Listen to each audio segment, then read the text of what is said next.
In the darkest days of the COVID-19 crisis in New York City, Mount Sinai Hospital was at the epicenter of the crisis, and we all saw the pictures of people who were dying alone in an ICU unit, surrounded by medical equipment and cared for by doctors and nurses and technicians who risked their own life in order to care for others.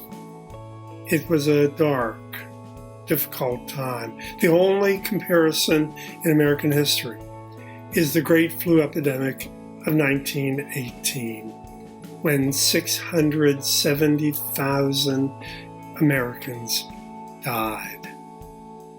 But if you only tell that story, you're only telling part of what happened at Mount Sinai Hospital. At the same time, in another section of the hospital, the daughter of one of my closest pastoral friends gave birth to a baby girl. She was a gift of beauty in a time of darkness, a gift of joy in a place of despair, a gift of hope in a place of death. Her birth reminded me that Matthew says that it was in the days of Herod the king. They were dark, hard, difficult days. In the days of Herod the king, Jesus was born in Bethlehem. The gift of light in the darkness, of new life in a place of death, of hope in times of despair. And if the only story you tell about 1918 is the Great Flu Epidemic, then you would miss that there were babies born that year. Nelson Mandela was born in 1918.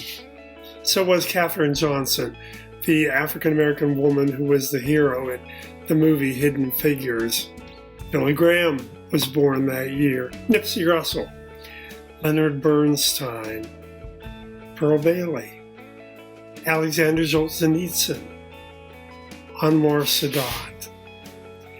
There were babies born that year who became the light of hope in an often dark and difficult world. So take hope today, even in the dark moments of our lives.